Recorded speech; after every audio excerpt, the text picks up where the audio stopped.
श्री स्वामी समर्थ महाराज की जय।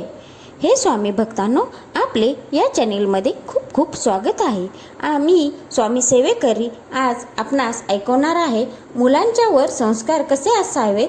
आपल्या मुलांचं चांगलंच व्हावं म्हणून शेवटपर्यंत नक्की ऐकावे। मुलांवर संस्कार कसे असावेत खूप छान पद्धतीने सांगितलेलं आहे। तर आपण त्याच्या आधी श्री स्वामी गुरुवर्य यांना प्रार्थना करूया।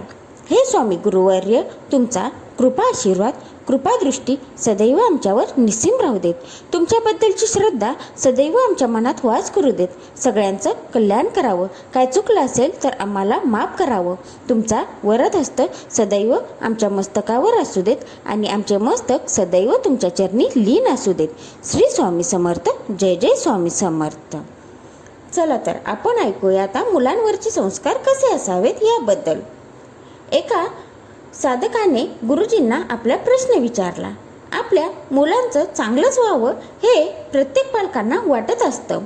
ते कायम मुलांचं भलं व्हावं म्हणूनच स्वतःचं आयुष्य पणाला लावतात।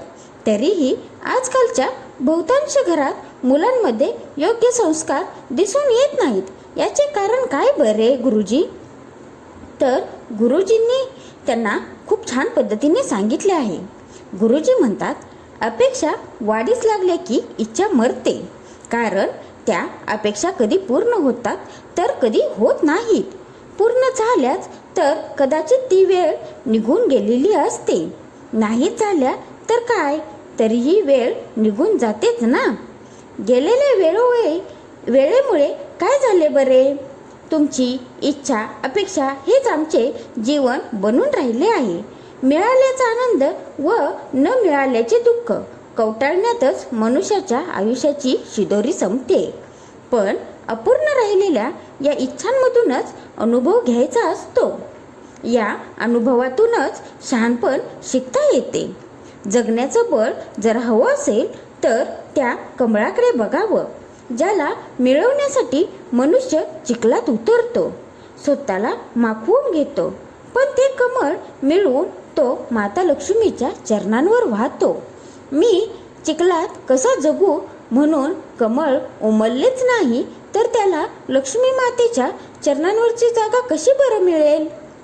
मनुष्य जेव्हा जन्माला येतो ना, तेव्हा त्याच्यावर कोणतेही संस्कार केलेले नसतात, ना चांगले ना वाईट। मग मोठे झाल्यावर तो चांगला किंवा वाईट कसा वागतो याचा कधी विचार केलाय का तुम्ही? जन्माला आल्यावर जे संस्कार आई वडिलांकडून किंवा घरातल्या नातेवाईकांकडून त्या बाळावर केले जातात, तेच संस्कार त्याचं आयुष्य आणि त्याला घडवतात। त्यांच्या वागणुकीतून बाळ शिकत असतं। आई वडीलच नकळत का होईना चांगले वाईट संस्कार मुलाच्या मनावर बिंबवत असतात। पण जेव्हा मुलं वावगं वागायला लागतात तेव्हा हेच आई वडील अचंबित होऊन मुलं कशी बिघडली याचा शोध घेण्यासाठी धावतात। अरे, स्वतःमध्ये वाकून बघा की जरा। तुझं आहे रे तुझं पाशी, मग शोधावयास बाहेर का जाशी? बदल हा स्वतःपासून करणे गरजेचे आहे। प्रत्येक पालकांना आपलं मूल चांगल्या मार्गाने चाललेलं हवं असतं। त्यासाठी स्वतःच्या मनाप्रमाणे त्या पाल्याला शिकवण्याचा, समजवण्याचा, स्वतःच्या मनाप्रमाणे वागण्याचा प्रयत्न प्रत्येक पालक करीत असतात। जे अनुभव त्या पालकांनी घेतले तेच मुलांनी घ्यावे असे त्यांना वाटत असते। परंतु काळ नेहमी बदलत असतो। बदलत्या काळाप्रमाणे अनुभव देखील बदलत असतात। मग जुने अनुभव नवयुगातल्या अडचणींना कशी मात द्यायची हे कसं समजावू शकेल? जे सुख पालकांना मिळाले तेच मुलांना सुखकारक ठरेलच असं नाही। म्हणूनच मुलांना आयते देण्यापेक्षा त्यांना आलेल्या आव्हानांना तोंड देण्यासाठी स्वतःचा वैयक्तिक अनुभव घेऊ देत। त्यासाठी त्यांचे मनोबल वाढवण्यासाठी त्यांना महत्त्वाचे नाम शिकवा। नामस्मरणाचे बाळकडू जन्माला आल्यापासूनच शिकवा। नामाने काय साध्य होत नाही, सर्व काही नामातच आहे हे त्या जन्मलेल्या बाळाला तुम्ही समजावलं ना तेव्हा तो मोठा होत असताना त्याला त्याचे स्वतःचे अनुभव येऊ लागतील. आपोआपच त्याला नामाची गोडी लागेल. त्यासाठी मात्र स्वतःला नामात शरणागत करणे खूपच आवश्यक आहे. जेव्हा तुम्ही स्वतः एखाद्या कार्यासाठी मेहनत करता तेव्हा त्यासाठी लागलेले तुमचे श्रम हे तुमचे बोलके अनुभव असतात. परंतु तेच इतरांसाठी फक्त एक संपन्न कार्य असते. ते कार्य पूर्णत्वास नेतानाची तुमची अनुभवाची शिदोरी इतर कोणीही 100% समजू शकणार नाही. त्याचप्रमाणे मुलांसाठी जर सर्वच गोष्टी आईबाबांनी आयत्यासमोर ठेवल्या, त्यांना जेव्हा जे हवं तेव्हा ते देऊन पूर्ण केलं, तर त्या मुलांना ती वस्तू किंवा तत्सम कार्याचे मोल मेहनत कळणार कसं?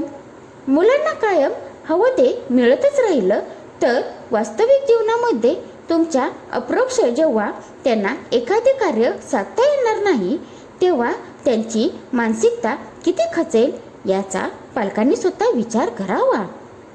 त्यासाठी मुलांना अपयश पचवायला शिकवणं अति आवश्यक आहे. जे आपल्याला हवं ते मिळतंच असं नाही, हे त्यांनी आई वडिलांकडून शिकताना मुळात पालकांमध्ये हा गुण असला पाहिजे. लहानपणी जे साध्य करू शकलो नाही ते स्वतःच्या मुलाकडून साध्य करून घेण्याची अपेक्षा फारच चुकीची आहे. त्यांना वास्तविक परिस्थितीला सामोरे जायला शिकवा. त्यांना स्वतःच्या पायावर उभं राहू दे. पण स्वतःच्या अनुभवाने यातच त्यांची सुरक्षा आहे. आई वडिलांचे संस्कारच मुलांचे भविष्य घडवतात. योग्य माणूस किंवा चांगलं माणूस घडवणे हे पालकांचे लक्ष असले पाहिजे, ना की स्वतःची संतान घडवणं. काळानुरूप मुलांचे भविष्य घडवायचे असेल तर नामस्मरणासोबतच सर्व समर्पण देखील शिकवा. मुळातच जर मुलांची वाढ करताना ते तुमच्या क्रियेमधून दिसले तर मुलं देखील त्यांचं अनुकरण करणार. मुलांना उत्तम साधक बनवण्यापूर्वी चांगली व्यक्ती घडवा. त्यासाठी स्वतःचे नामस्मरण वाढवा. जो नामात रंगला तो गुरुचरणापाशी पोचला. जो गुरुचरणापाशी पोचला त्याला गुरूंनी भगवंताच्या चरणी लीन केलाच म्हणून समजा. आपली येणारी पिढी उत्तम घडवणे हे सर्व पालकांच्या हाती आहे. जे बीज तुम्ही पेरणार तेच उद्या झाड बनवून तुम्हाला फुलं फळं सावली देणार, हे कायम ध्यानात असू देत. अशा प्रकारे खूप छान प्रकारे त्यांनी सांगितलेलं आहे. म्हणूनच मीही आपणास आवर्जून सांगत असते की तुम्ही नेहमी तुमच्या मुखात श्री स्वामी समर्थ हा जप किंवा तुम्हाला जे दुसरे देव म्हणजे हे आहेत, कुलदैवत असू दे, तुमचे कोणतेही देव तुमच्या मनापासून तुम्हाला बाबा मला ह्याची सेवा करायची आहे, त्याची सेवा करायची आहे, सगळे देव एकच आहेत, पण जे तुम्ही मुखात ठेवता ते चालता बसता फिरता उठता सदैव आपल्या मुखात असू देत. त्यामुळे आपल्या मुलांनाही कळते की हां बाबा हे नाम घेतल्यामुळे माझं चांगलं होणार आहे. त्याच्यामुळे ती सेवा त्यांच्यापर्यंत पोचते, देवापर्यंतही आपली सेवा पोचते. आपण या उद्देशाने त्याचप्रकारे जर तुम्ही ही गोष्ट आपल्या नातेवाईकांना आपल्या मित्रमंडळींनाही शेअर करा. त्याच्यामुळे त्यांनाही कळेल की काय केल्यामुळे काय होते. त्याचबरोबर आपण श्री स्वामी समर्थ हा जप सदैव आपल्या मुखात असू देत, हे मी तुम्हाला आवर्जून सांगते. त्यामुळे तुमचेच चांगले होणार आहे, तुमच्या मुलांचेही चांगले होईल, तुमच्या कुटुंबाचेही चांगले होईल, हे मी आपणास आवर्जून सांगते.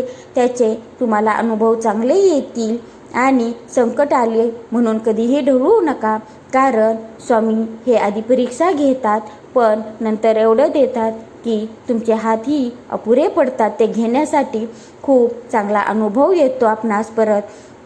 त्याच्यामुळे तुम्ही कधीही स्वामी परीक्षा घेतात तेव्हा ढळून देऊ नका. आणि श्री स्वामी समर्थ हा जप सदैव आपल्या मुखात असू देत, हे मी तुम्हाला आवर्जून सांगते.